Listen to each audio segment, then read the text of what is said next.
কাছৰ নিচিনা বা কাছ থকা আঙুঠি কোনে পিন্ধিব লাগে আৰু কেনেকৈ পিন্ধিব লাগে আৰু কোনে পিন্ধিব নালাগে, ইয়াৰ কি লাভ আৰু লোকচান আছে? প্ৰথমতে জানো আহক ই হয় কি।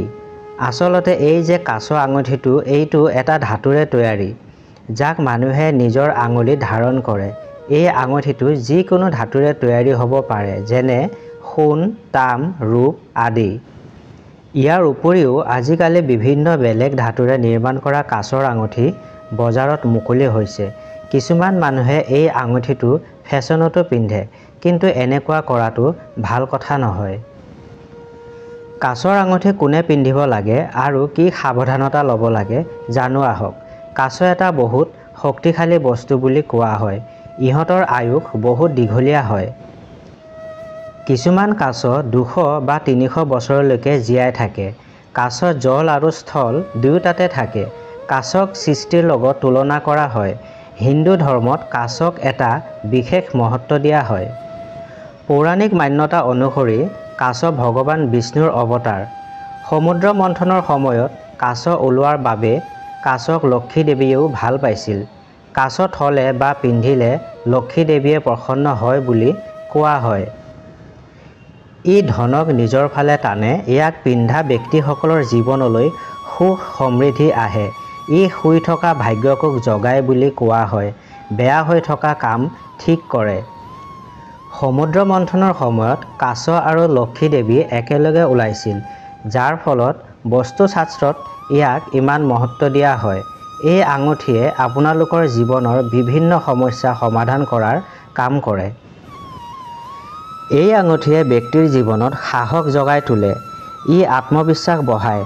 যিসকল মানুহৰ আত্মবিশ্বাস কম, সিহঁতি এই আঙুঠি পিন্ধিব লাগে। এতিয়া জানো আহক কাছৰ আঙুঠি পিন্ধাৰ ফলত হোৱা লাভসমূহ। এই আঙুঠিয়ে ব্যক্তিৰ আত্মবিশ্বাস বঢ়ায় আৰু লগতে জীৱনত চলি থকা বিভিন্ন ধৰণৰ সমস্যা নাশ কৰে।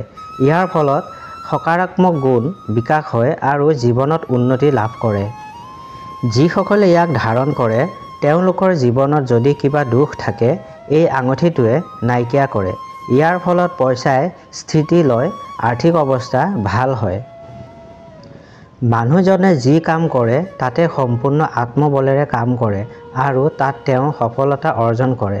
ইয়াক সঠিক ৰূপত পিন্ধিলে ইয়াৰ বহুত লাভ আছে। এতিয়া জানো আহক কাছৰ আঙুঠি কেতিয়া পিন্ধিব লাগে আৰু কেতিয়া কিনিব লাগে। বজাৰত বা দোকানত বিভিন্ন ধৰণৰ কাছৰ আঙুঠি পোৱা যায়, কিন্তু আপোনালোকে ৰূপৰ কাছৰ আঙুঠিহে কিনিব লাগে। এই ৰূপৰ কাছটোত কোনো মুকুতা বা পাথৰ বা বিভিন্ন ডিজাইন হ'ব নালাগে। ইয়াৰ লগতে ওফন্দি থকা কাছৰ আঙুঠি কেতিয়াও কিনিব নালাগে। শুক্ৰবাৰৰ দিনটো মা লক্ষীৰ দিন বুলি কোৱা হয়। এই দিনতেই আপোনালোকে এই আঙুঠিটো কিনিব লাগে। শুক্ৰবাৰৰ দিনা এই আঙুঠিটো পিন্ধিব পাৰি।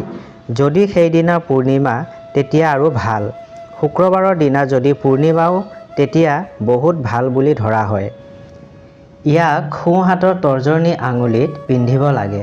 পুৰুষ হওক বা স্ত্ৰী হওক এই আঙুঠিটো তৰ্জনী আঙুলিতে পিন্ধিব লাগে।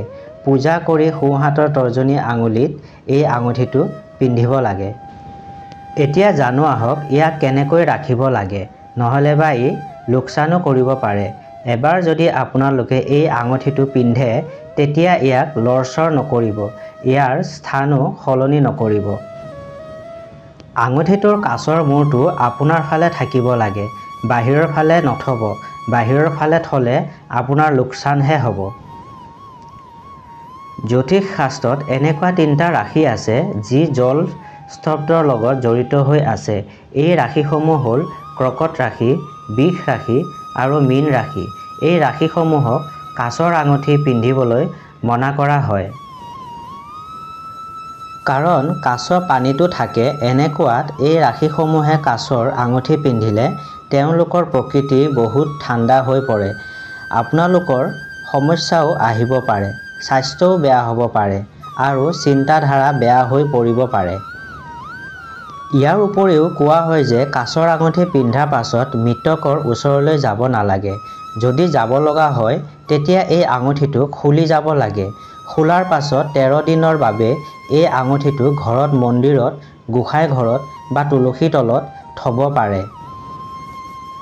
তাৰ পিছত ইয়াক পূজা কৰি আকৌ শুক্ৰবাৰৰ দিনা পিন্ধিব পাৰে কাৰোবাৰ জন্ম হোৱা সপ্তাহ হৈছে যদি তালৈও এই আঙুঠিটো পিন্ধি যাব নালাগে ইয়াৰ উপৰিও যদি আপোনালোকে মদ খায় বা মাছ মাংস খায় তেতিয়া এই আঙুঠিটো পিন্ধি এইবোৰ কৰিবলৈ মানা কৰা হয় যদি তাৰ পিছতো আপোনালোকে এই বস্তুসমূহৰ সেৱন কৰে তেতিয়া এই আঙুঠিটো পিন্ধি নাখাব ইয়াক খুলি ল'ব খাই হ'লে গা ধুই হে আকৌ ইয়াক পিন্ধিব লাগে ভিডিঅ'টো ভাল লাগিলে লাইক এটা কৰি চেনেলটো সাবস্ক্ৰাইব কৰি দিব আৰু ভিডিঅ'টো শ্বেয়াৰ কৰি দিব ভিডিঅ' চোৱাৰ বাবে ধন্যবাদ